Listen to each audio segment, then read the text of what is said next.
Hey everybody, this is Andrew from T is for Tech, and today I'm going to be doing an unboxing and taking a look at a couple keyboards from a company called Durgod.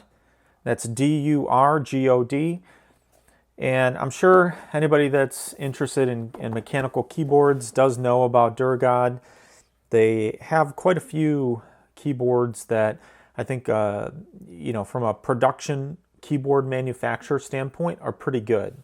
Now, I have been using some different keyboards in the past on the channel.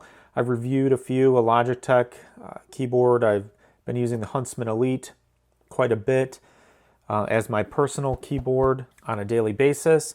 I've also looked at the Apple Magic keyboard and an EpoMaker 84, EP84 just recently. Obviously on the channel you can take a look. I've done some reviews. Now I'm starting to expand my interest in keyboards after looking at a bunch of posts on the mechanical keyboard subreddit and looking at Teha Types and a bunch of other YouTube channels where they spend tons of money and tons of effort to customize keyboards and make them better, make them feel better and all of that. And I'm starting to get into a little bit of that myself. I bought a bunch of Novelty cream switches, as you can see here, from Novelkeys. And these are, cream linear switches. So anybody that knows anything about, switches or whatever, these are pretty popular on the linear side. So I have a project in mind here, and I'll talk about a little bit as I go through looking at these Durgod keyboards, but I'm planning to take one of these two keyboards and basically rip it apart and customize it. So stay tuned for that. I'll talk about it a little bit more as we go through this video. Long story short, I have two keyboards here. One's a white keyboard and one's a black keyboard, and we'll take a look at these. I'll do a sound test on the white. I'm not going to do sound tests on the black because this is the one I'm going to actually use to customize, and I'll tell you about that in a little bit here. So what I want to do today, just look at this.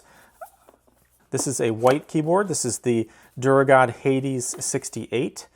So this is, as it indicates, a 68 key keyboard, which is not a 60% board. The form factor is close to a 60% form factor, but it has the arrow keys. And that's something that I really want to make sure I have, is the arrow keys on my keyboard, because I do use those a lot. I do code still and write Python scripts and do some web development and things like that. And I do need the arrow keys for just manipulating and kind of jumping through the IDE and moving the cursor around when I'm coding and all that. And so I definitely wanted something that had a arrow keys on it. So we'll just check really quickly what we get in the box here. So you get a USB to USB-C cable, and then you also get a USB-C to USB-C cable. So if you have a MacBook or you have a computer where you have a USB-C port and you want to use that, you can connect those. The keyboard itself does have a USB-C connector to connect to the board itself. So also get a keycap remover, wire Y keycap puller. Obviously, quick start guide. And they give you, it looks like a mouse pad material.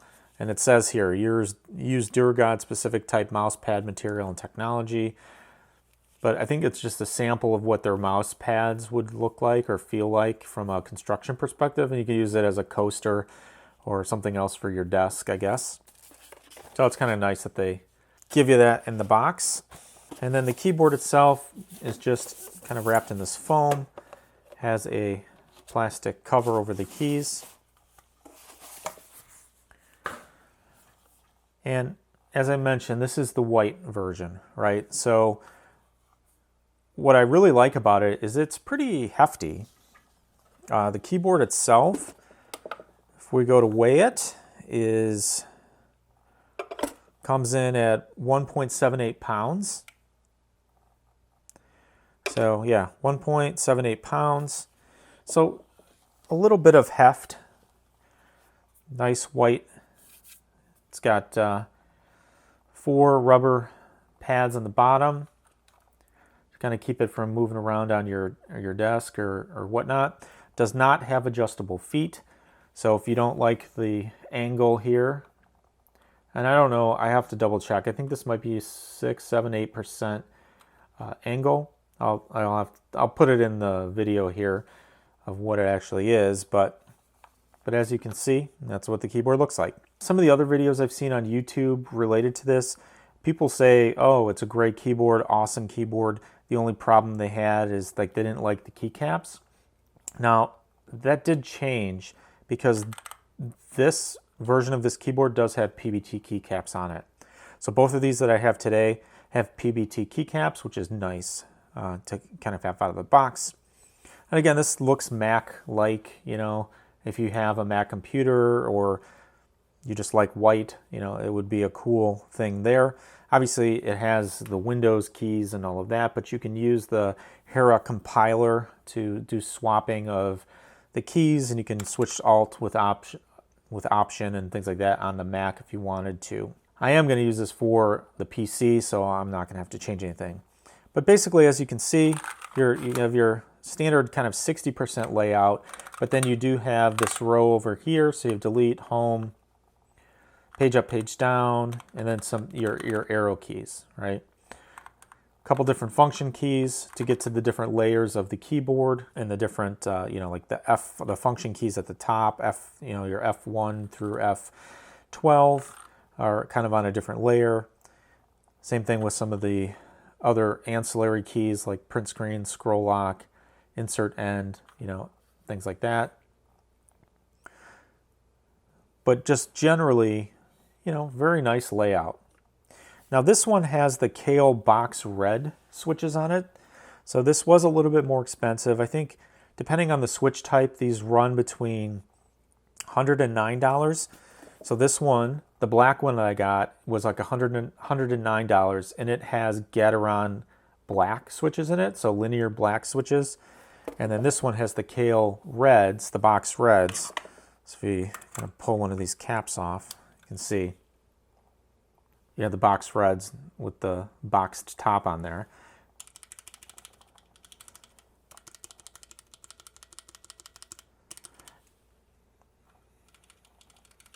And actually, I do like the feel of these keys. I'm not going to do anything with this one, I think. I might do something, maybe switch out the keycaps and customize it there. But from the key switches themselves, I'm not going to try to do anything to them. Because they do feel good, and it actually sounds...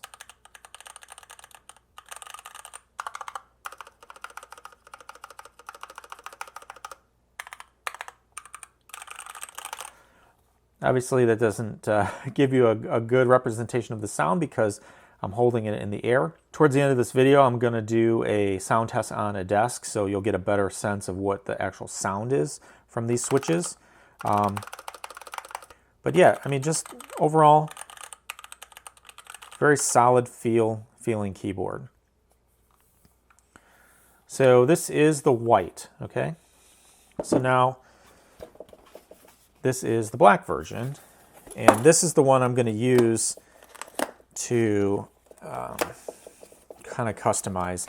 And I should have mentioned this earlier. So it does have a 32-bit ARM processor, you know, on board for the keyboard, interface to the computer, 1000 hertz polling rate, has Windows key lock, N key rollover, so touch typists. You know, you shouldn't have any issues with it not recognizing any of your typing inputs, and it does use the Durgod Hera compiler software. I'm not going to go over the software or anything like that in this video. I may do that in the future, but for now, I'm just going to do, like I said, just a little bit of an unboxing here for both of the white and the black, and then I'll do a sound test on the white. Again, because I'm not a fan of the black linear switches, the Gateron ones. They're a little bit too stiff for me, and I don't necessarily like the sound of them, which is why I'm gonna customize it. So anyways, black keyboard also looks cool. Does also have PBT keycaps. A little bit more of a matte finish, whereas the well, I guess they're both matte. This is a little bit less matte though. It's kind of more, I'm not going to say glossy, but it's not like a matte finish. This one has more of a matte anodized texture to it in black, which is cool. Same thing on the bottom, you have your kind of rubber feet there. And then the keyboard itself is exactly the same as the other. And like I said, this one has the Gateron black switches. If I can get them off, maybe. As you can see there. Now, these definitely, they have they're stiffer, right? They're harder to push. Takes a little bit more effort because they do have a higher spring rate. And that's why I actually got this in the black, because the black was the cheapest. The black switches was the cheapest. This is the cheapest keyboard I could get, like in this configuration from Amazon. It was like $109.